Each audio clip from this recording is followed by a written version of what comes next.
ഞാൻ ഈ സന്ദർഭത്തിൽ നിങ്ങളുടെയൊക്കെ മുമ്പിലിരിക്കുമ്പോൾ എനിക്ക് പെട്ടെന്ന് ഓർമ്മ വരുന്നൊരു കാര്യം, 1992 തൃശ്ശൂരിലെ തേക്കിൻകാട് മൈതാനത്ത് വിവേകാനന്ദ ജയന്തി ദിനത്തിൽ ഒരു യുവസംഗമം നടക്കുകയുണ്ടായി. ഓർമ്മയുണ്ടാവും.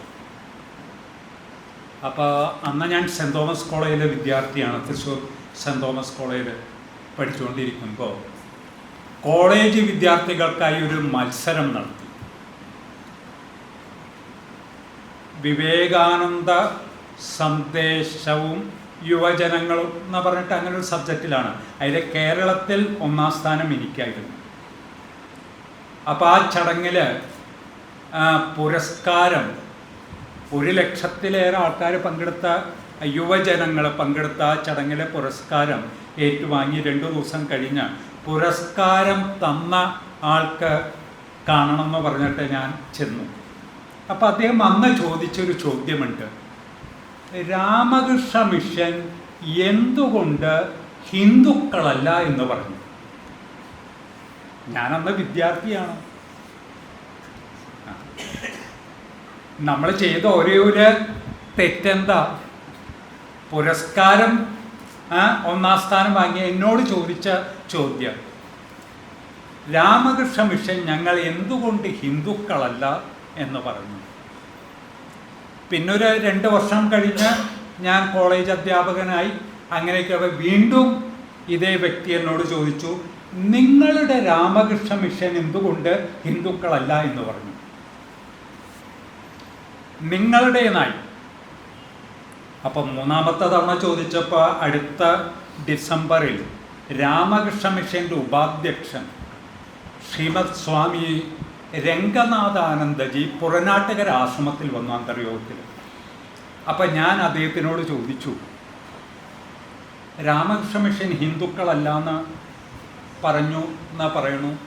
അപ്പം അദ്ദേഹം കുറച്ചു നേരം, രംഗനാഥാനന്ദ സ്വാമിയെ കണ്ടവരുണ്ടാവാം ഇവിടെ, അദ്ദേഹം വളരെ പ്രൗഢഗംഭീരമായിട്ട് എന്നെ ഒന്ന് സൂക്ഷിച്ചു നോക്കിയിട്ട് പറഞ്ഞു, കുട്ടി എന്നെ കണ്ടിട്ട് എന്തു തോന്നുന്നു? ഒരു 2 മിനിറ്റ് അദ്ദേഹത്തിൻ്റെ സൈലൻസ്. എന്നെ കണ്ടിട്ട് എന്തു തോന്നുന്നു? ഞാൻ ഹിന്ദുവാണോ അല്ലയോ? ഞാൻ പറഞ്ഞു, അങ്ങേ പോലെയുള്ള ഒരാൾ ഹിന്ദു അല്ലെങ്കിൽ പിന്നെ ആരാണ്? അപ്പം ഈ സന്ദർഭത്തിൽ ഞാനത് ആലോചിക്കുകയാണ്. എനിക്ക് തന്നിരിക്കുന്ന വിഷയം ബംഗാളും കേരളവും വിവേകാനന്ദ വീക്ഷണത്തിൽ. അപ്പം ബംഗാൾ അറിയാം. ബംഗാളിനെ കുറിച്ച് നമ്മൾ ചിന്തിക്കുമ്പോൾ എന്താ? രാമകൃഷ്ണ വിവേകാനന്ദന്മാരുടെ ബംഗാൾ, അരവിന്ദ രവീന്ദ്രന്മാരുടെ ബംഗാൾ, ബിങ്കിം ചന്ദ്ര ചാറ്റർജിയുടെ ബംഗാൾ, കേശവ് ചന്ദ്ര സെന്നിൻ്റെ, ഈശ്വർ ചന്ദ്ര വിദ്യാസാഗറിൻ്റെ, എന്തൊരു ഫാദർ ഓഫ് ഇന്ത്യൻ റെനൈസൻസ് എന്ന് ലോകം മുഴുവനും ഉദ്ഘോഷിച്ച രാജാ റാം മോഹൻ റോയുടെ ബംഗാൾ. ആ ബംഗാളിലാണ് രാമകൃഷ്ണ മിഷൻ്റെ ബേലൂർ മഠത്തിലാണല്ലോ രാമകൃഷ്ണ മിഷൻ്റെ ആസ്ഥാനം. അവർ തങ്ങൾ ഹിന്ദുക്കളല്ല എന്ന് പറയുമ്പോൾ എന്തുകൊണ്ട് അങ്ങനെ ഒരു സാഹചര്യം വന്നു? ഇതാണല്ലോ നമ്മൾ ചിന്തിക്കേണ്ടത്, അല്ലേ? എന്തുകൊണ്ട് അങ്ങനെ ഒരു സാഹചര്യം വന്നു? അപ്പം ഈ 3 പതിറ്റാണ്ടുകൾ കഴിയുമ്പോൾ ബംഗാളിൻ്റെ നിയുക്തല്ലേ ഇപ്പോഴത്തെ മുഖ്യമന്ത്രി പറഞ്ഞു, ഞാൻ ഹിന്ദുവാണ്, ഹിന്ദുക്കൾക്ക് വേണ്ടിയാണ് ബംഗാളിൻ്റെ മുഖ്യമന്ത്രി ആയത്. ഇവിടെയാണ് ഈ വിഷയത്തിൻ്റെ പ്രസക്തി. ബംഗാളും കേരളവും വിവേകാനന്ദ വീക്ഷണത്തിൽ. പലപ്പോഴും എന്നോട് പലരും ചോദിക്കാറുണ്ട്, രാത്രി 11-11:30 വിളിച്ചിട്ട്, സാറ് ഉറങ്ങാണോ? അല്ല, നിങ്ങളുടെ വിവേകാനന്ദൻ കേരളം ഭ്രാന്താലയമാണെന്ന് പറഞ്ഞത് ശരിയാണോ ചോദിക്കാൻ കാരണം ഈ ഒരു പുസ്തകം, ഇതിൻ്റെ ഒരു 10 എഡിഷൻ ഇറങ്ങിയിട്ടുണ്ട്, സ്വാമി വിവേകാനന്ദനും കേരളവും, കേരള ഭാഷാ ഇൻസ്റ്റിറ്റ്യൂട്ട്. ബംഗാളിൽ നിന്നും വന്ന വിവേകാനന്ദൻ കേരളത്തെ ഭ്രാന്താലയം എന്ന് വിളിച്ചത് ശരിയാണോ? ആണോ? കേരളം ഭ്രാന്താലയമാണോ അതോ ദൈവത്തിൻ്റെ സ്വന്തം നാടാണോ? ഇപ്പൊ കൊച്ചിയുടെ കാര്യം പറഞ്ഞു. ദൊരൈസ്വാമി അയ്യർ റോഡ് ഇവിടെ ഉണ്ടോ? ആ ദൊരൈസ്വാമി അയ്യര് വലിയ സംഗീതജ്ഞനായിരുന്നു. സ്വാമി വിവേകാനന്ദൻ ബംഗാളി ഭജനം, അദ്ദേഹത്തിൻ്റെ ബംഗാളിലുള്ള ഭജനം കേട്ടിട്ട് കർണാട്ടിക് സംഗീതം ചെല്ലി എന്നാണ് പറയുന്നത്. അദ്ദേഹത്തെക്കുറിച്ച് ദൊരൈസ്വാമി അയ്യർ റോഡുണ്ട്. അദ്ദേഹം ആരാണെന്ന് ചോദിച്ചാൽ ശ്രീശങ്കര തിയോസഫിക്കൽ സൊസൈറ്റി ഉണ്ട്. അവിടെ സ്വാമി വിവേകാനന്ദൻ പോയിട്ടുണ്ട്. സ്വാമി വിവേകാനന്ദനും ചട്ടമ്പി സ്വാമി കണ്ട സ്ഥലം ഏതാ? എറണാകുളത്താണ്. ബോട്ട് ജെട്ടിയിൽ വെച്ചാണോ കണ്ടത്?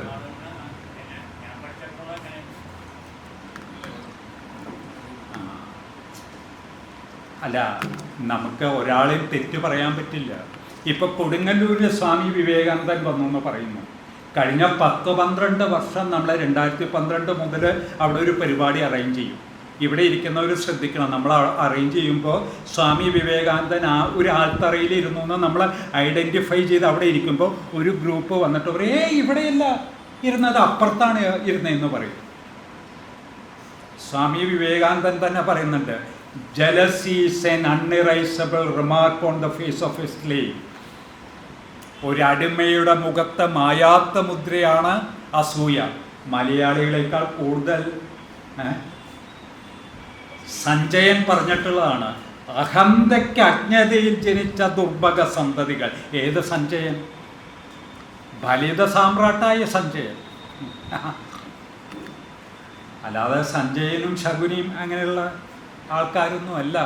ഇത് ഫലിത സാമ്രാട്ടായിട്ടുള്ള സഞ്ജയൻ പറഞ്ഞു. എന്തുകൊണ്ടാണ് സ്വാമി വിവേകാനന്ദൻ കേരളത്തെ ഭ്രാന്താലയം എന്ന് പറഞ്ഞത്? എപ്പോഴാണ് ഭ്രാന്താലയം എന്ന് പറഞ്ഞത്? 1897 ചെന്നൈയിലെ, അന്നത്തെ ചെന്നൈയിലെ ട്രിപ്ലിക്കേൻ സൊസൈറ്റിയിൽ വെച്ചിട്ടാണ് അദ്ദേഹം പറഞ്ഞത്, Malabar is A lunatic asylum. 1897 കേരളത്തിൽ വന്നപ്പോഴല്ല, കേരളത്തിൽ വന്നു, അതുവഴി കന്യാകുമാരി പോയി, കന്യാകുമാരിയിൽ നിന്ന് ഷിക്കാഗോയിൽ പോയി അവിടുത്തെ മതമഹാസമ്മേളനത്തിൽ പങ്കെടുത്തു. പിന്നീട് വേദാന്തത്തിൻ്റെ വിജയവൈജന്തി നാടാൻ ലോകം മുഴുവനും സഞ്ചരിച്ചു.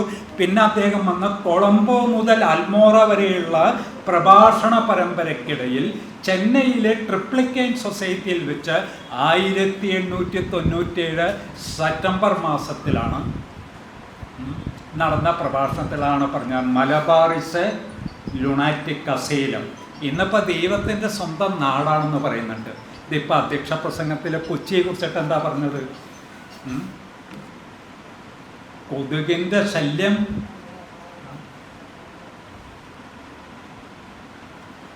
അപ്പം ഇവിടെ കേരളവും ബംഗാളും വിവേകാനന്ദ വീക്ഷണത്തിൽ എന്ന് പറയുമ്പോൾ, ഞാൻ ബംഗാളിൻ്റെ ഉൾഗ്രാമങ്ങളിലൊക്കെ പലയിടത്തും പോയിട്ടുണ്ട്.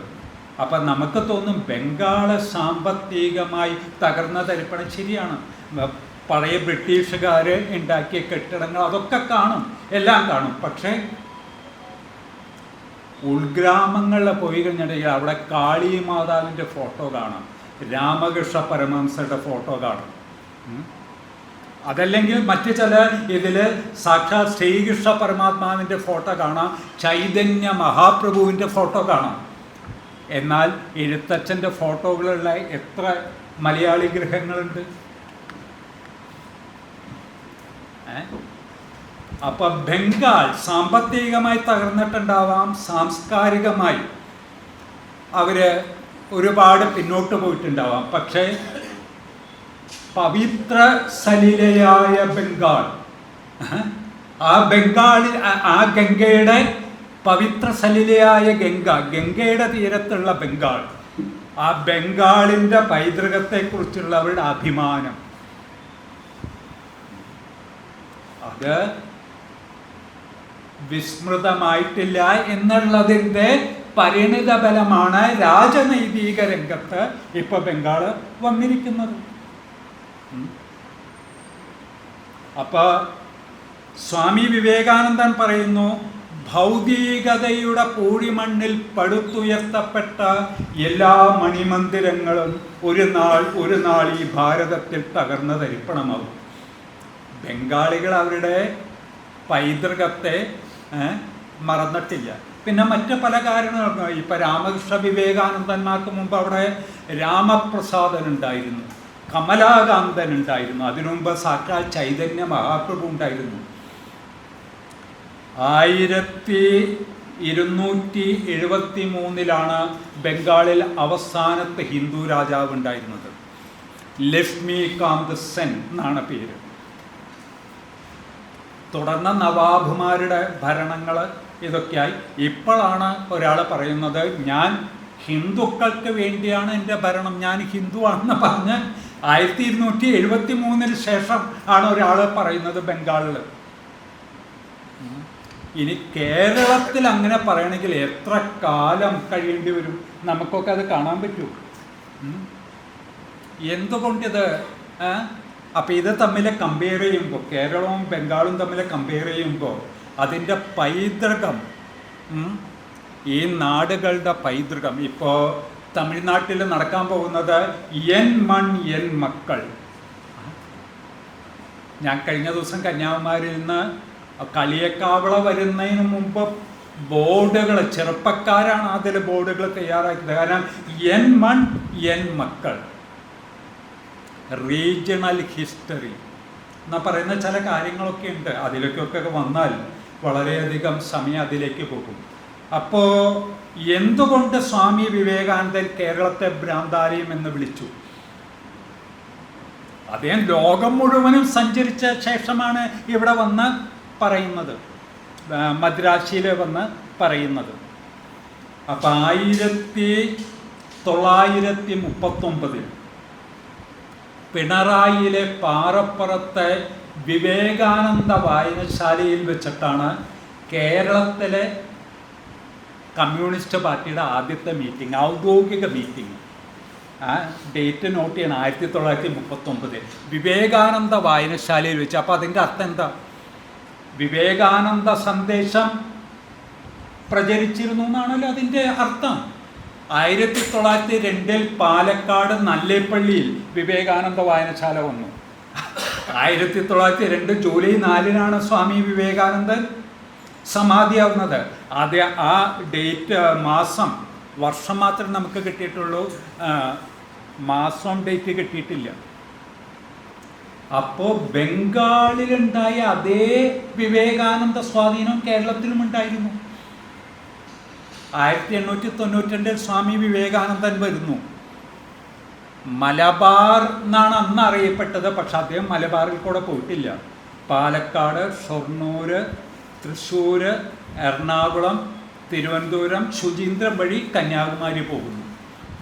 മറ്റ് എല്ലാ ഭാഗങ്ങളിലും, ലോകത്തിൻ്റെ ഇതര ഭാഗങ്ങളിൽ വിവേകാനന്ദ സ്വാമികളുടെ വരവ് പ്രവർത്തനങ്ങളൊക്കെ രേഖപ്പെടുത്തി കഴിഞ്ഞു.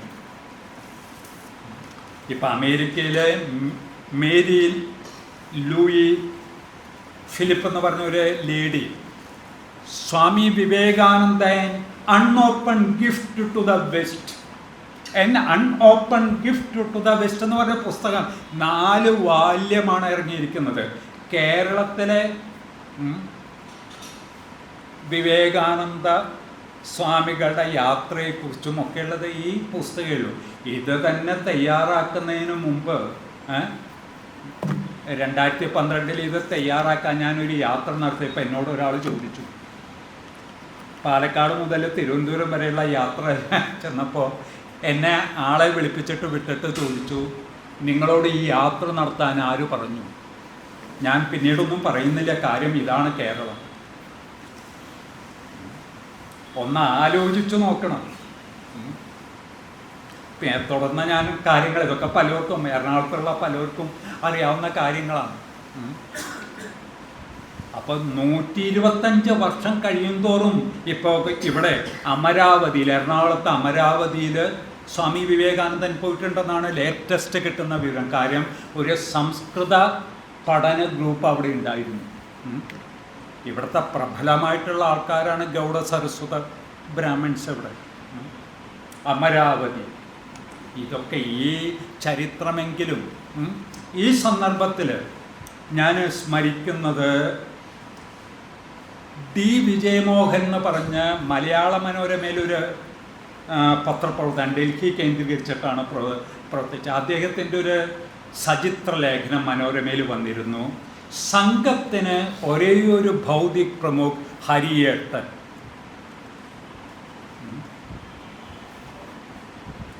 ഡി വിജയമോഹൻ മനോരമയിൽ എഴുതിയതാണ്. സംഘത്തിന് ഒരേയൊരു ഭൗതിക് പ്രമുഖ് ഹരിയേട്ടൻ. അദ്ദേഹം ഈ പറഞ്ഞ പോലെ ഞാൻ സ്മരിക്കുകയാണ്. അദ്ദേഹത്തിനൊക്കെ എനിക്ക് അദ്ദേഹത്തിൻ്റെ അന്ത്യകാലഘട്ടത്തിൽ കുറച്ച് നാളെ എനിക്ക് അദ്ദേഹത്തിനെ ബന്ധപ്പെടാനുള്ള എൻ്റെ ഒരു ലേഖനം കണ്ട് എന്നെ വിളിപ്പിക്കുകയാണ് ചെയ്തത്. അപ്പോൾ അദ്ദേഹത്തിൻ്റെയൊക്കെ ആ അറിവിൻ്റെ തലങ്ങൾ, അപ്പം നമ്മുടെ വിഷയം മാറിപ്പോകുമ്പോൾ അദ്ദേഹമാണ് ഈ എറണാകുളത്തിൻ്റെ ചരിത്രമണ്ഡലത്തിൽ സ്വാമി വിവേകാനന്ദൻ. ആദ്യം രാജീവ് സാർ അത് പഠിക്കണം പറയണം, രാജീവ് സാർ അത് പഠിക്കണം. അപ്പോൾ അത് നമ്മളത് തയ്യാറാക്കി ഓരോ തവണ ഓരോരുത്തരെ കണ്ടും അത് ഇതൊക്കെ കാണുമ്പോൾ ഓരോ വിവരങ്ങൾ കിട്ടുകയാണ്. അപ്പം ഇവിടെ എന്തുകൊണ്ട് നമ്മൾ ചരിത്രത്തെ വിസ്മരിക്കുന്നു? ഇതാണ് ഞാൻ ബംഗാളികളെ ചരിത്രമല്ല, അവിടെ പൈതൃകത്തിൽ അഭിമാനമുള്ളതുകൊണ്ടാണ് അവർ രാജനൈതിക രംഗത്ത് ഇവിടെ വന്നത്. കേരളത്തിൽ ഞാൻ പറഞ്ഞ ഒരു പോയിന്റ് പറഞ്ഞ 1939 വിവേകാനന്ദ ലൈബ്രറിയിൽ വെച്ചിട്ടാണ് കമ്മ്യൂണിസ്റ്റ് മീറ്റിംഗ് ആദ്യം. അതിനെ നിഷേധിക്കുന്ന ആൾക്കാരുണ്ട്. പക്ഷേ NE ബാലറാമിനെ പോലെയുള്ള ആൾക്കാരാണ് ഇത് എഴുതിയിരിക്കുന്നത്. NE ബാലറാം ബേലൂർ മഠത്തിൽ 2 വർഷക്കാലം ബ്രഹ്മചാരിയായിട്ടുണ്ടായിരുന്നു. പിന്നീട് അതുകൂടാണ്ട് അദ്ദേഹത്തിൻ്റെ ഒരു പുസ്തകമുണ്ട്, കന്യാകുമാരിയിലെ ജ്ഞാനോദയം. അപ്പം ഇവിടെ എൻ്റെ കേരള സാഹിത്യ അക്കാദമിയുടെ സ്കോളർഷിപ്പോടുകൂടി തയ്യാറാക്കിയ പുസ്തകമാണ് ശ്രീരാമകൃഷ്ണ വിവേകാനന്ദ സാഹിത്യം മലയാളത്തിൽ. അതിലൊരു ചാപ്റ്റർ ഉണ്ട്,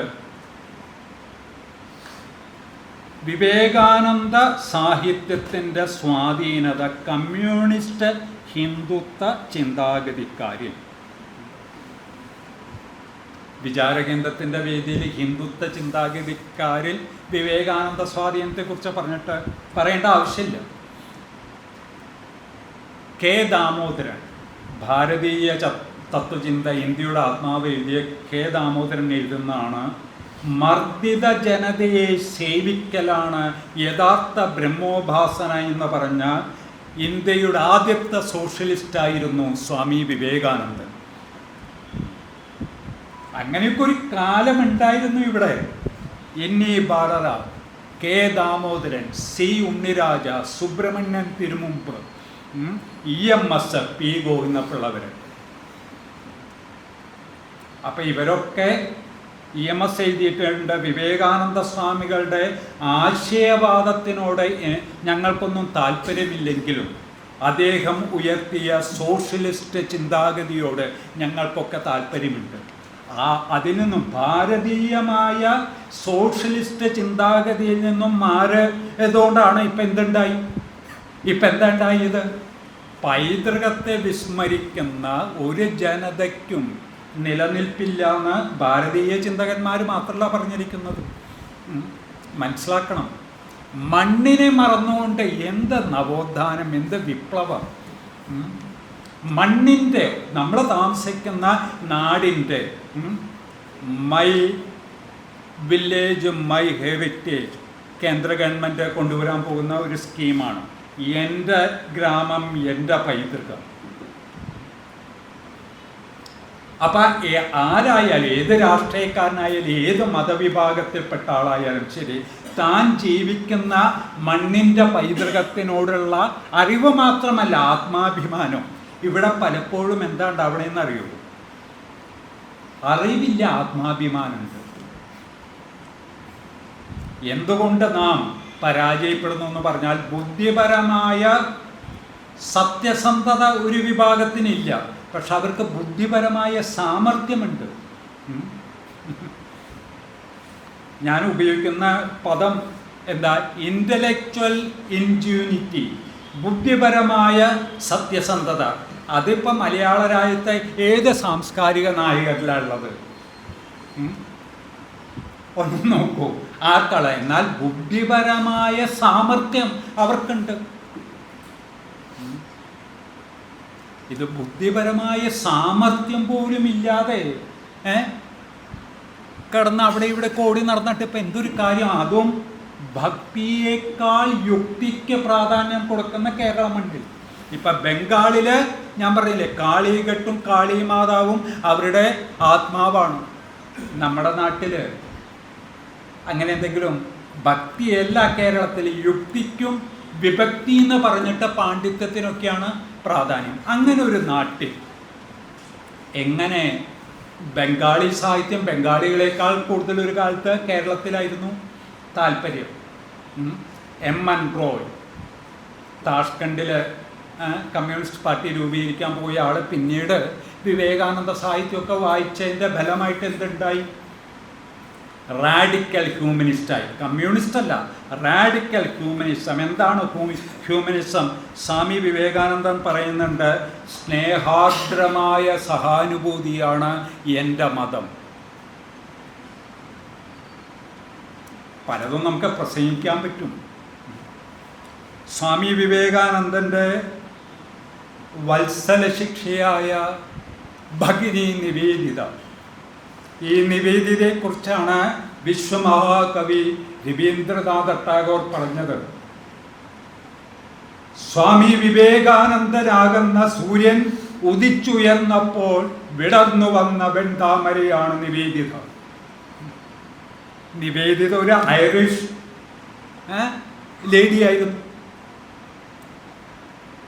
ആലോചിച്ച് നോക്കണം, നമ്മളെ മണ്ണിൻ്റെ മക്കൾവാദവും ഇതൊക്കെ ഉപയോഗിക്കുമ്പോൾ അതേ സമയത്ത് അതുകൊണ്ടാണ് ഇവിടെ ഈ ചിന്തിക്കുന്ന ആൾക്കാർക്ക് ഒരുപാട് വൈരുദ്ധ്യാത്മകത തോന്നും. ഇപ്പം കാലടിയിലെ സമീക്ഷ കണ്ടിട്ടുണ്ടോ എന്ന് ഞാൻ ചോദിച്ചു. ശങ്കരാചാര്യസ്വാമികളുടെ മണ്ണാണ്. ആ ശങ്കരാചാര്യസ്വാമിയുടെ മണ്ണിൽ ഇപ്പം നല്ല രീതിയിൽ പ്രവർത്തിക്കുന്നത് സമീക്ഷ ആരംഭിച്ചതാര ജെസ്യൂട്ട് മിഷണറീസാണ്. അതിൻ്റെ ചരിത്രമെടുത്താൽ, സമീക്ഷയുടെ ചരിത്രമെടുത്താൽ മറ്റ് പല സ്ഥാപനങ്ങളും ഉണ്ട് അവിടെ. എന്തുകൊണ്ട് ശ്രീശങ്കരൻ്റെ ദർശനം ശങ്കരമണ്ണിൽ തന്നെ ശങ്കിക്കപ്പെടുന്നു എന്നുള്ളതൊക്കെ ഉത്തമ മാതൃകയായിട്ടാണ് നിൽക്കുന്നത്. അപ്പം ഞാൻ നിവേദിതയെക്കുറിച്ച് പറഞ്ഞപ്പോൾ നിവേദിത പറയുന്നുണ്ട്, നിങ്ങൾ ഭാരതീയർ, വിശേഷ ഹിന്ദുക്കൾ ഋഷിമാരെ പോലെ പ്രസംഗിക്കുന്നു, പക്ഷെ ഭീരുക്കളെ പോലെ ജീവിച്ച് സ്വയം വഞ്ചിക്കുന്നു. ഇവിടെ കേരളത്തെക്കുറിച്ച് പറയുമ്പോൾ ശങ്കരാചാര്യൻ മുതൽ ശ്രീനാരായണ ഗുരു വരെ, നാരായണ ഗുരുദേവൻ പറഞ്ഞിരിക്കുന്ന എന്താ? സരളാദ്വയ ഭാഷ്യകാരനാം ഗുരുവോ ഈ അനുകമ്പയാണ്ടവൻ. അദ്വൈതം സരളമായി നമുക്ക് പറഞ്ഞു തന്ന ഈ ഗുരുവോ അനുകമ്പയാണ്ടവൻ. പക്ഷേ ശങ്കരാചാര്യരുടെ പേരിലുണ്ടാക്കിയ സർവകലാശാലയിലെ ഒരു വിദ്വാൻ വന്ന് പ്രസംഗിച്ചു, Shri Shankara is the father of Indian fascism. ഇത് കേരളത്തിൽ മാത്രമല്ലേ നടക്കുള്ളൂ? അല്ലേ? അല്ലേ? രാമകൃഷ്ണ വിവേകാനന്ദന്മാരെയോ സുഭാഷ് ചന്ദ്രബോസിനെയോ ഒക്കെ ബംഗാളിൽ പോയിട്ട് ജപ്പാൻ്റെ ചെരുപ്പ് നക്കി എന്നൊക്കെ പറഞ്ഞാൽ, ഇപ്പം എഴുത്തച്ഛനെ കുറിച്ച് എന്തും പറയാം. എഴുത്തച്ഛൻ കള്ളു കുടിച്ചിട്ടാണ് രാമായണം എഴുതിയെന്നവർ പറഞ്ഞ് നടക്കുന്നുണ്ട്. 1982 വിശാല ഹിന്ദു സമ്മേളനത്തോടനുബന്ധിച്ച് കർക്കടകം രാമായണ മാസമാക്കണമെന്ന് പറഞ്ഞത് സ്വാമി ചിന്മയാനന്ദജിയാണ്. കാരണം ഉത്തര കേരളത്തിൽ ചിങ്ങമാസത്തിൽ കൃഷ്ണപ്പാട്ട് നടക്കുന്നു. അപ്പം രാമായണ മാസം കർക്കിടകത്തിൽ എന്തുകൊണ്ട് അങ്ങനെ ആയിക്കൂടാന്നുള്ളത് ഇവിടെ വെച്ചിട്ട് എറണാകുളത്ത് വെച്ചിട്ടാണ് അദ്ദേഹം ഒരു ചോദ്യം ചോദിച്ചത്. അങ്ങനെ രാമായണ മാസം നടന്നു. അതേ സമയത്ത് ആരംഭിച്ച സമയത്ത് തിരുവനന്തപുരം ടാഗോർ സെൻറ്റിനറി ഹാളിൽ ഒരു സെമിനാർ വെച്ചിട്ട് ഒരു ഗ്രൂപ്പ് പറഞ്ഞു, ഇത് രാമായണത്തിൻ്റെ കാലമല്ല, രമണൻ്റെ കാലമാണ്. ബംഗാളും കേരളവും തമ്മിലുള്ള വ്യത്യാസം മനസ്സിലാവുന്നുണ്ടല്ലോ. പക്ഷെ ഞാൻ വീണ്ടും പറയുകയാണ്, അങ്ങനെയുള്ള കേരളത്തിലാണ് വിവേകാനന്ദ വായനശാലയിൽ വെച്ചിട്ടാണ് രൂപീകരിച്ചത്. അപ്പം അതിൻ്റെ ഒരു ചരിത്രം ഞാൻ പറയുകയാണ്. 1892 സ്വാമി വിവേകാനന്ദൻ്റെ കേരള സന്ദർശനം, 1893 സ്വാമി വിവേകാനന്ദൻ്റെ ഷിക്കാഗോ പ്രഭാഷണം, അതിൻ്റെ അനുരണനങ്ങൾ ലോകം മുഴുവനും വ്യാപിച്ചു. വേദാന്തത്തിൻ്റെ വിജയവൈചിന്തി. എന്താണ് വിജയം? എന്താണ് വേദാന്തം? ആ വേദാന്തത്തിൻ്റെ പ്രചരണത്തിന് വേണ്ടി ജനിച്ച ആളാണ് സാക്ഷാൽ ശ്രീ ശങ്കരാചാര്യർ. അപ്പം 1892 മുതൽ 1936 വരെയുള്ള കാലഘട്ടത്തിലാണ് വിവേകാനന്ദ സന്ദേശം വളരെ ശക്തമായി പ്രചരിച്ചത് കേരളത്തിൽ. ക്ഷേത്രപ്രവേശന വിളംബരം നടന്നപ്പോൾ മഹാകവി വള്ളത്തോൾ പാടി, ഐ സ്വാമി വിവേകാനന്ദൻ തത്ര ഭവാൻ കണ്ട ഉന്മത്ത കേരളമിതാ ഉദ്ബുദ്ധ കേരളമാകുന്നു.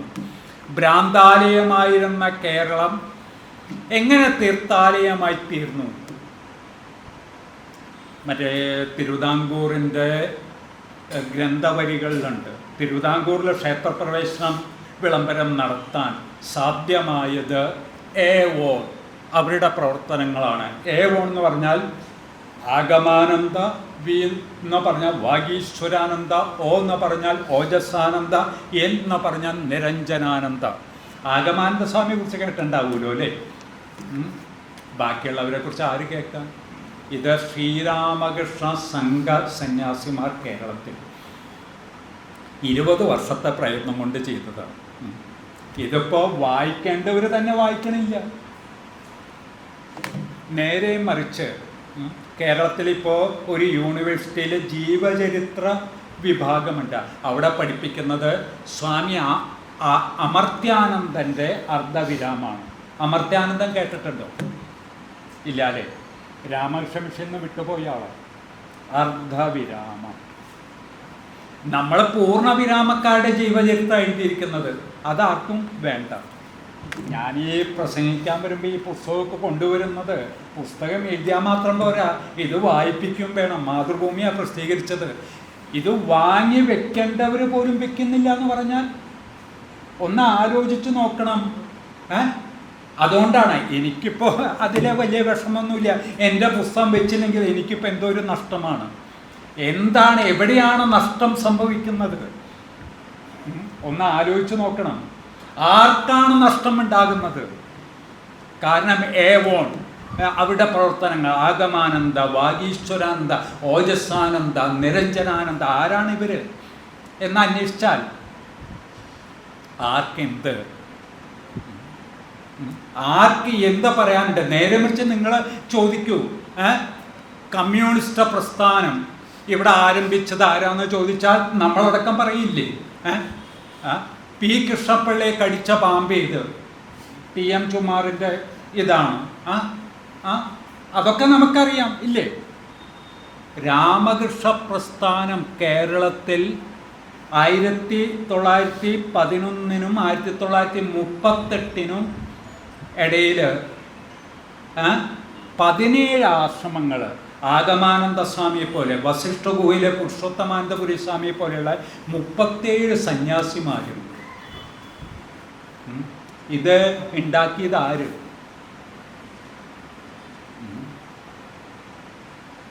സ്വാമി നിർമ്മലാനന്ദ എന്ന് പറയും. 8ാമത് നിർമ്മലാനന്ദ സ്വാമി പുരസ്കാരം എനിക്കായിരുന്നു. 1,00,000 രൂപയായിരുന്നു. അപ്പോൾ പത്രങ്ങളൊന്നും വന്നില്ല. ഈ വാട്സപ്പോ അതിൽ കൂടെയൊക്കെ ആൾക്കാരറിഞ്ഞ് എന്നോട് കേരളത്തിലെ വളരെ പ്രശസ്തനായിട്ടുള്ള ഒരു പത്രത്തിൻ്റെ ടോപ്പ് ലെവലിലിരിക്കുന്ന ആൾ വിളിച്ചു, അഭിനന്ദനങ്ങൾ. നിർമ്മലാനന്ദഗിരിയുടെ പുരസ്കാരം കിട്ടിയതിന് അഭിനന്ദനങ്ങൾ. ഞാൻ പറഞ്ഞു, സാറ് നിർമ്മലാനന്ദഗിരിയല്ല, നിർമ്മലാനന്ദപുരിയാണ്.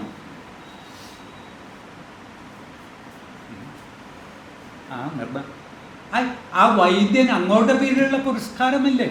അല്ല, ഇത് സാക്ഷാൽ ശ്രീരാമകൃഷ്ണ പരമഹംസരുടെ അന്തരംഗ ശിക്ഷൻ സ്വാമി വിവേകാനന്ദന്റെ സഹോദര സന്യാസിയുടെ പേരിലുള്ള പുരസ്കാരം. അങ്ങനെ ഇവിടെ ഒരാളുണ്ടായിരുന്നോ? സാറ് പറയണ ആരുടെ തെറ്റാണിത്? നിങ്ങളിവിടെ ഇരിക്കുന്നവരൊന്ന് ചിന്തിക്കണം, ആരുടെ തെറ്റായത്?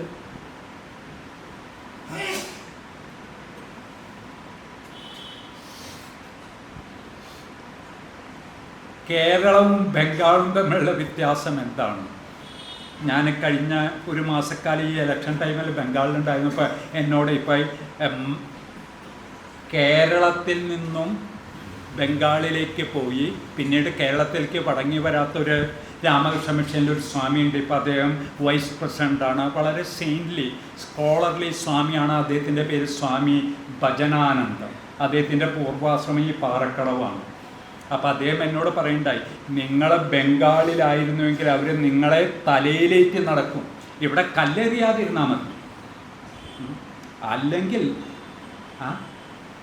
സ്വാമി വിവേകാനന്ദൻ കേരളത്തിൽ വന്നതിൻ്റെ 120ാം വാർഷിക സമയത്ത് നമ്മൾ ആദ്യം രാമകൃഷ്ണ പ്രസ്ഥാനം കേരളത്തിൽ എഴുതി, പിന്നെ ശ്രീരാമകൃഷ്ണ സംഘസന്യാസിമാർ എഴുതി, പിന്നെ കേരള സാഹിത്യ അക്കാദമിയുടെ സ്കോളർഷിപ്പോടുകൂടി ഈ രാമകൃഷ്ണ വിവേകാനന്ദ സാഹിത്യം എഴുതി. അങ്ങനെയുള്ള ഞാൻ, ഇപ്പോൾ അദ്ദേഹത്തിനൊക്കെ അറിയാം, അങ്ങനെയുള്ള ഞാൻ ഈ വിവേകാനന്ദ സ്വാമികളുടെ ഒരു യാത്ര നടന്നതിൻ്റെ അതിൽ കൂടെ നടന്ന് തയ്യാറാക്കാൻ നടത്തുമ്പോൾ എന്നെ വിളിപ്പിച്ചിട്ട് ഈ യാത്ര നിങ്ങൾ എന്തിനാണ് നടത്തുന്നതെന്ന് ചോദിക്കുകയാണെങ്കിൽ,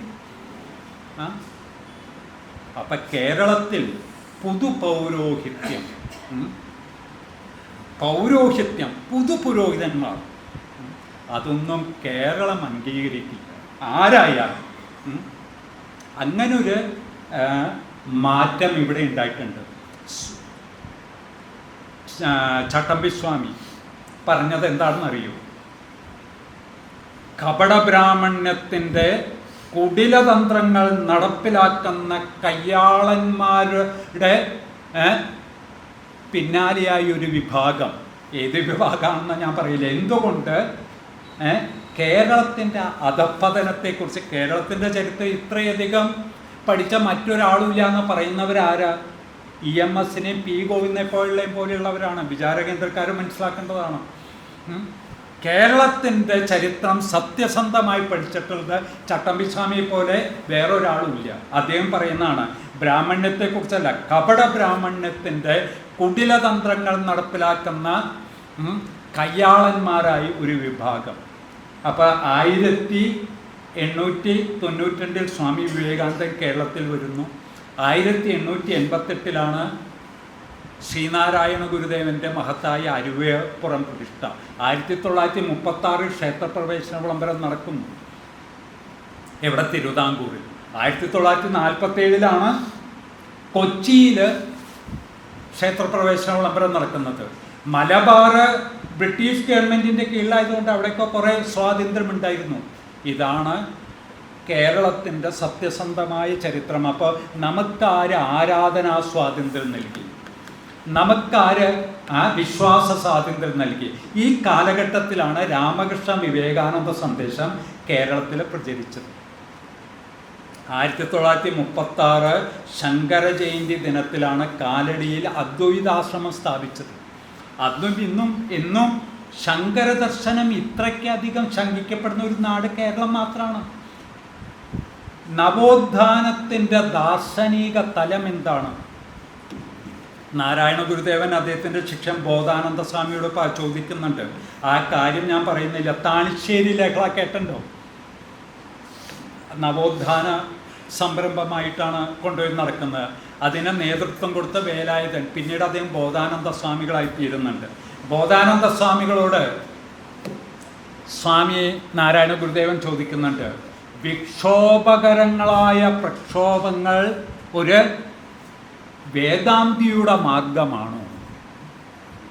അപ്പം ഇവിടെ വിപ്ലവം, രക്തരൂക്ഷിതമായ വിപ്ലവം, ഇവിടെ വാസ്തവത്തിൽ ഇവിടെ എന്നല്ല, ഭാരതത്തിൻ്റെ ഏത് ഭാഗത്തും നവോത്ഥാനം കൊണ്ടുപോകുന്നത് തപോസ്വാധ്യായ നിരതന്മാരായ ആൾക്കാരിൽ കൂടെയാണ്. നമ്മളെ സ്വാമി വിവേകാനന്ദൻ എന്ന് പറയുമ്പോൾ വിവേകാനന്ദ സ്വാമികളെ കുറിച്ചിട്ട് ഫ്രഞ്ചിൽ ഒരു പുസ്തകം എഴുതിയിട്ടുണ്ട്.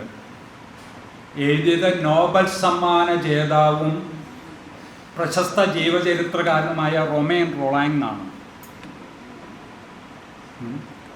അദ്ദേഹം എഴുതി വന്നപ്പോൾ ടാഗോറിനെ കാണുന്നു. ടാഗോർ പറയുന്നു, if you want to know India you must study Swami Vivekananda.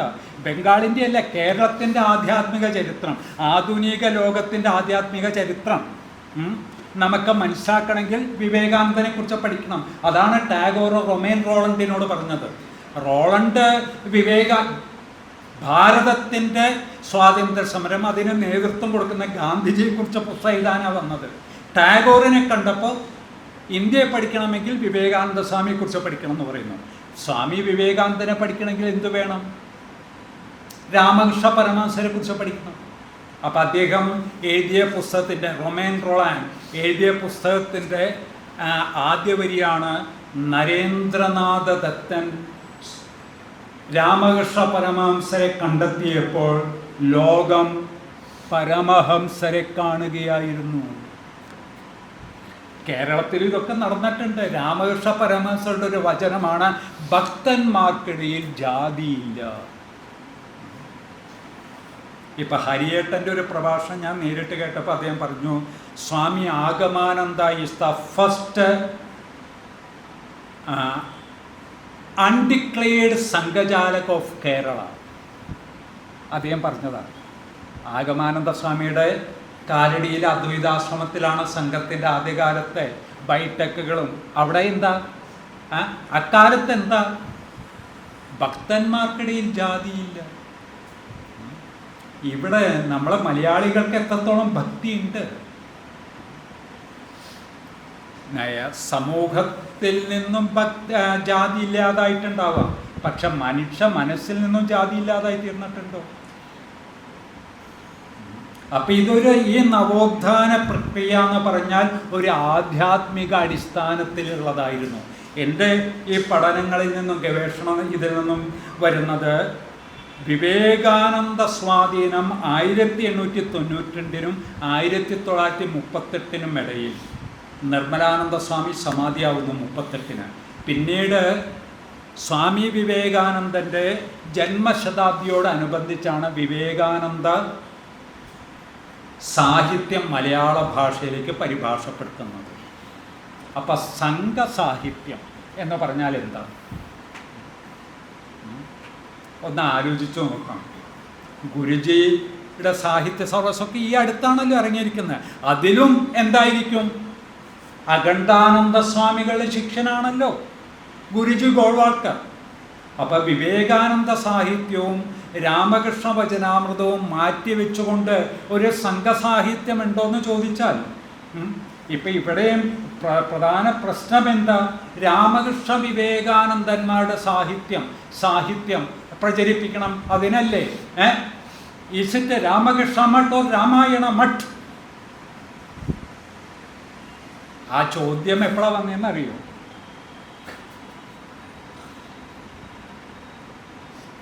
ഇവിടെ രാമായണ മാസമാണൊന്ന് ആഘോഷിച്ചൂടെ എന്ന് ചോദിച്ചപ്പോൾ, ഞാനൊക്കെ രാമകൃഷ്ണ വിവേകാനന്ദ സാഹിത്യം പഠിക്കാൻ ശ്രമിക്കുന്ന ഒരാളെന്നുള്ള നിലയ്ക്ക് എനിക്ക് പറയാനുള്ളത് എന്താ?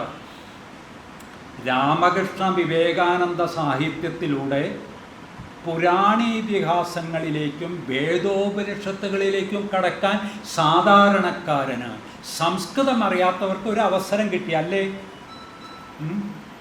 അല്ലേ? അത് നമ്മുടെ പൈതൃക സ്വത്താണ്. അല്ലാതെ രാമകൃഷ്ണ വിവേകാനന്ദന്മാർ ബംഗാളിൽ അവർക്കറിയാം. അതിനു മുമ്പ് കമലാകാന്തൻ, രാമപ്രസാദൻ, ചൈതന്യ മഹാപ്രഭു, കൃത്തിവാസൻ എന്നൊക്കെ പറഞ്ഞാൽ അവർക്ക് ആത്മാഭിമാനമുള്ളതാണ്. നമുക്കും ഈ സാഹിത്യത്തിലൂടെ എഴുത്തച്ഛൻ, പൂന്താനം, ശങ്കരാചാര്യ. അതുകൊണ്ടാണ് ആഗമാനന്ദ സ്വാമി അദ്വൈതാശ്രമം പോരാ, അങ്ങനെയാണ് ശ്രീരാമകൃഷ്ണ അദ്വൈതാശ്രമം വരുന്നത്. എന്ത് അദ്വൈതം എന്ന് വെച്ചാൽ എന്താ? ഇവിടെ അദ്വൈത പ്രചാര സഭയൊക്കെ ആയിട്ട് നടക്കുന്നവരുണ്ട്. അഹന്തയ്ക്ക് അജ്ഞതയിൽ ജനിച്ച ദുർഭഗ സന്തതികൾ എന്ന സഞ്ജയൻ പറഞ്ഞിട്ടുണ്ട്. എന്താണെന്ന് അറിയേണ്ട അദ്വൈതം വെച്ചാൽ ദ്വൈതം രണ്ടില്ലാത്ത അവസ്ഥ. ഭക്തന്മാർക്കിടയിൽ ജാതിയില്ല. ആരാണ് ഈ ഭക്തന്മാർ? ഇപ്പം ഇവിടെ വൈറ്റിലും ഇവിടെ എവിടെയാണല്ലോ കേട്ടത്, ഏതോ സിനിമാ ഗ്രൂപ്പിന് അമ്മയ്ക്ക് വേണ്ടി 45-50 ലക്ഷം ഒരു അമ്പലത്തിൽ നിന്ന് കൊടുത്തു എന്ന് അല്ലേ? കണ്ടില്ല, ഇതാണ് നമ്മുടെ ഭക്തി. പണ്ട് അമ്പലങ്ങളിലേക്കാണ് കൊടുത്തത്, ഇപ്പം അമ്പലം ഇത് കേരളത്തിലല്ലാതെ വേറെ എവിടെ നടക്കും? ഇതൊക്കെ കണ്ടിട്ട് സെമറ്റിക് മതങ്ങളും സ്വർണ്ണക്കൊടി മരണ്ടാക്കുന്നു.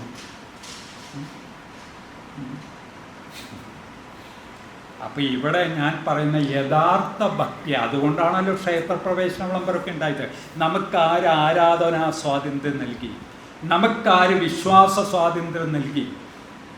കുമാരനാശാൻ, മഹാകവി കുമാരനാശാൻ വിവേകോദയം മാസികയിൽ, SNDPയുടെ മാസികയാണ്, വിവേകോദയം മാസികയിൽ എഴുതി, വിവേകാനന്ദാദി യതീന്ദ്രന്മാരെയും രവീന്ദ്രാദി കവീന്ദ്രന്മാരെയും ആത്മാവിൽ ആവാഹിച്ചാണ് ഞാൻ വംഗദേശത്ത് നിന്നും മലയാള മണ്ണിലേക്ക് വന്നത്.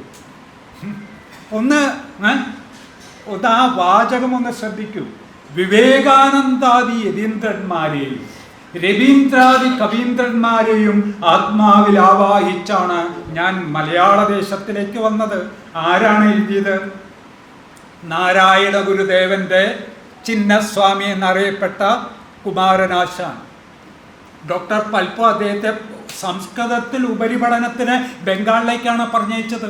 അന്ന് ബംഗാൾ എന്നൊക്കെ പറഞ്ഞാൽ ശ്രീ ചൈതന്യ മഹാപ്രഭു ജനിച്ച നവദ്വീപൊക്കെ ന്യായം, വ്യാകരണം, ഷഡ്ദർശനങ്ങളൊക്കെ കേന്ദ്രമാണ്. അവിടെ പോയി പഠിച്ചിട്ട് വരികയാണ്. അങ്ങനെ ഒരു പാരമ്പര്യം, ഒരു പൈതൃകം കേരളത്തിനും ഉണ്ടായിരുന്നു ബംഗാളിൽ നിന്നും. പക്ഷേ Bengal is the cradle of Indian nationalism, ശരിയാണ്. അതേപോലെ തന്നെ കേരളത്തിൻ്റെ ഒരു പാരമ്പര്യം, നാരായണ ഗുരുദേവൻ, ചട്ടമ്പിസ്വാമി, അയ്യങ്കാളി കഴിഞ്ഞു. അതിനപ്പുറം തൈക്കാട്ട് അയ്യാസ്വാമി, അയ്യാ വൈകുണ്ഠനാഥർ, കൊല്ലത്തമ്മ എന്ന് പറഞ്ഞ സർവ്വസാക്ഷ്യമാണ്. അപ്പം ഞാൻ ഇവിടെ വളരെ രസകരമായി വിചാരകേന്ദ്രത്തിൻ്റെ ഈ പരിപാടിയിൽ 2 സ്ത്രീജനങ്ങളാണ് പങ്കെടുക്കുന്നത്. അപ്പം ആദ്യം വന്നവരോട് ആ സർവ്വസാക്ഷ്യമ്മയുടെ കൊല്ലത്തമ്മയുടെ ഫോട്ടോ ചോദിച്ചാൽ അറിയുമെന്ന് ചോദിച്ചപ്പോൾ അറിയില്ല എന്ന് പറഞ്ഞു. അപ്പോൾ വൈചാരികമായി ചിന്തിക്കുന്നവരിൽ കൂടെ അല്ലാതെ നമുക്ക് എന്ത് ചെയ്യും? ഇപ്പം ഇവിടെ പലരും പറയുന്നുണ്ട് കേരളം ഈ നിലയ്ക്ക് പോയി കഴിഞ്ഞാൽ പ്രശ്നം ശരി, അതിൻ്റെ പരിഹാരം എന്ത്? യഥാർത്ഥ നവോത്ഥാനം എന്താണ്? ഞാനൊക്കെ ചെയ്ത കാര്യങ്ങൾ ശ്രദ്ധയിലേക്ക് വരുന്നത് എപ്പോഴാണെന്നറിയും? ഈ ശബരിമല സമയത്ത് നവോത്ഥാനം, അതിലും നവനവോത്ഥാനം നടന്നപ്പോൾ യഥാർത്ഥ നവോത്ഥാനം എന്താണെന്നൊരു അന്വേഷണം നടന്നു. അതുകൊണ്ടാണ് ഈ 20 വർഷമൊക്കെ കഴിഞ്ഞ് ഞാൻ പറഞ്ഞു അർദ്ധവിരാമം ഇപ്പം ജീവചരിത്ര പഠനം പഠിപ്പിക്കുന്നുണ്ട്. ഇത് പൂർണ്ണവിരാമക്കാരെ ആർക്കും വേണ്ട. ഈ അമർത്യാനന്ദൻ്റെ അർദ്ധവിരാമത്തോടൊപ്പം പഠിപ്പിക്കുന്ന ഗ്രന്ഥം ഏതാണെന്നറിയോ? നളിനി ജമീലയുടെ ആത്മകഥയിൽ. മനസ്സിലായല്ലോ? ഇതാണ് കേരളം. ആരെങ്കിലും ഒരാൾ ഒന്നും പറയണ്ടേ. രാജീവ് ഇരിഞ്ഞാലക്കുട 87 സന്യാസിമാരുടെ മലയാള രാജ്യത്ത് നിന്നും ബേലൂർ നടത്തി. അതായത് രംഗനാഥാനന്ദ സ്വാമിയെ പോലെ, രംഗനാഥാനന്ദ സ്വാമി മുതൽ സിദ്ധിനാഥാനന്ദ സ്വാമി വരെയുള്ള സന്യാസത്തിലെ കൊമ്പനാനകളുടെ ചരിത്രമാണ്.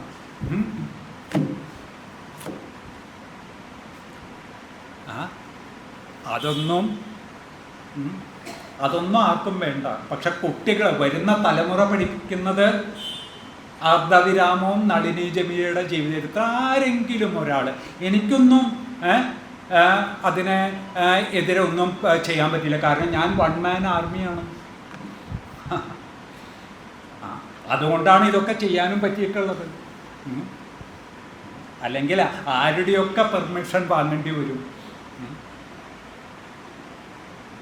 എനിക്ക് പല പല കാര്യങ്ങളും പറയാനുണ്ട്. അപ്പം ഈ കേരള മണ്ണിൽ നമ്മൾ പ്രവർത്തിക്കുമ്പോൾ എന്തുകൊണ്ട് കേരളം ഇങ്ങനെയാണെന്നൊരു ബുദ്ധിപരമായ സാമർത്ഥ്യക്കാരുടെ കൂടെ നിങ്ങൾക്ക് പോകണോ, ബുദ്ധിപരമായി സത്യസന്ധത അവകാശപ്പെടുന്നവരുടെ കൂടെ പോകണോ? ഇപ്പം അദ്ദേഹം എന്നെ കണ്ട ഒരാൾ പറഞ്ഞു, നാലമ്പലം തീർത്ഥയാത്ര ലേഖനം എഴുതല്ല, തൃശ്ശൂർ ജില്ലയിലെ മലപ്പുറം ജില്ലയിലെ നാലമ്പലങ്ങളെക്കുറിച്ച് വളരെ രസകരമായ പല കാര്യങ്ങളും പറയാനുണ്ട്. അപ്പോൾ രാമായണ മാസക്കാലത്ത് ഈ നാലമ്പലം തീർത്ഥയാത്ര ഒരു മൂവ്മെൻ്റായി തീർന്നു.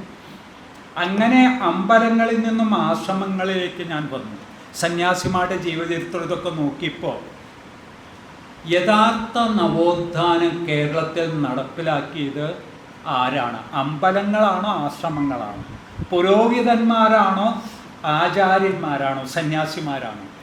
യഥാർത്ഥ ഹിന്ദു മതം ഇപ്പം ബംഗാളും കേരളവും വിവേകാനന്ദൻ്റെ വീക്ഷണത്തിൽ. അപ്പം സ്വാമി വിവേകാനന്ദൻ എന്നുള്ളൊരു സന്യാസി, യതിരാജൻ,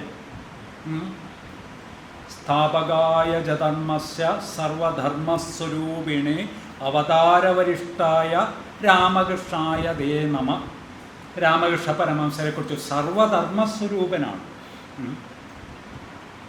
അപ്പം നമുക്ക് ധർമ്മം സത്യം പദ ധർമ്മം ചരാന്നൊക്കെ പറയാൻ പറ്റും.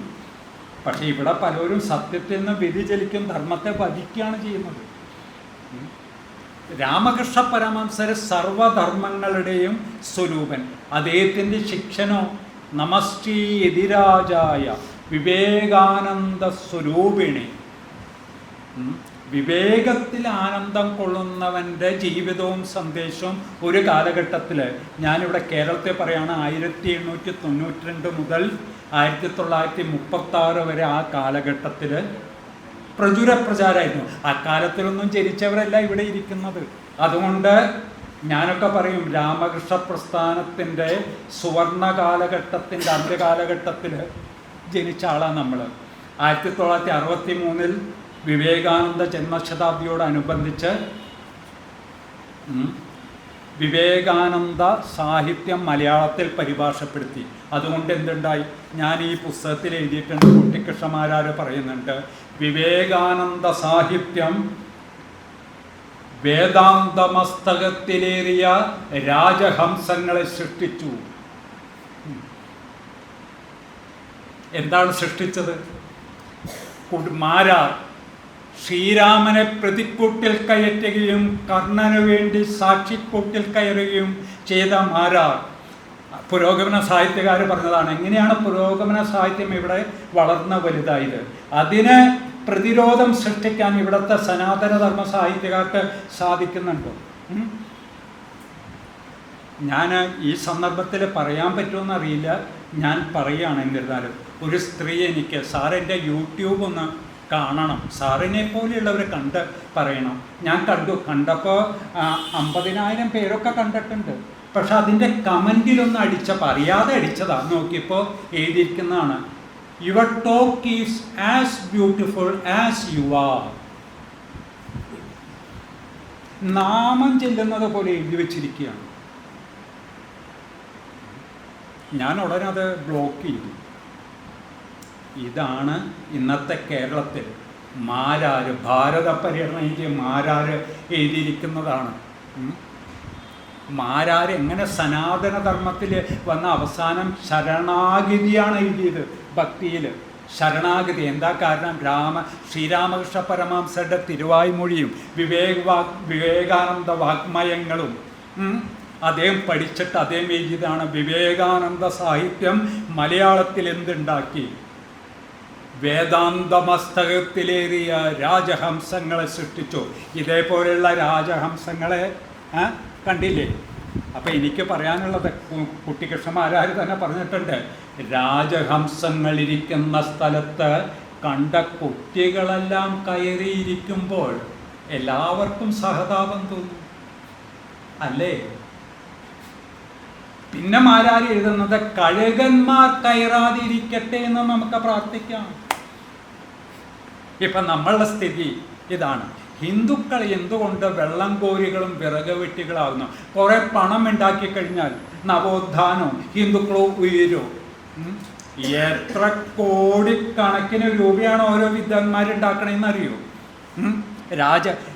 ബംഗാളിലെയും കേരളത്തിലെയും രാജനൈതിക, അങ്ങനെയൊക്കെയല്ലേ നമുക്ക് പറയാൻ പറ്റുള്ളൂ, രാഷ്ട്രീയം എന്ന് പറയാൻ പറ്റില്ല. ഓരോ തവണ കഴിയുമ്പോഴും എത്ര പണമാണ് ഉണ്ടാക്കുന്നത്. അപ്പം പണം എന്നിട്ട് ധർമ്മവും സത്യമൊക്കെ പറയുകയും ചെയ്തു. ഇവരെന്തുണ്ടാക്കി എന്ന് ചോദിച്ചാൽ പണം ഉണ്ടാക്കി. ബംഗാളിൽ അങ്ങനെയല്ല. കാര്യം അത് അവരുടെ അവസാനത്തെ ഒരു ഉദ്യമം എന്നുള്ള നിലയ്ക്ക് അവർ പ്രയത്നിച്ചപ്പോൾ അവിടെ എന്തിനു പ്രയത്നിച്ചു? അവരുടെ വംഗദേശത്തിൻ്റെ പൈതൃകം വീണ്ടെടുക്കാൻ അവർ ഒറ്റക്കെട്ടായി പ്രയത്നിച്ചു. അപ്പം അതിൻ്റെ ഭാഗമായിട്ട് ബംഗാളിൻ്റെ പുനരുദ്ധാരണം, രാജനൈതികമായിട്ടാണ് ഞാൻ പറയുന്നത്. അങ്ങനെയൊരു അവസ്ഥ ഇനി കേരളത്തിൽ എന്നുണ്ടാകും?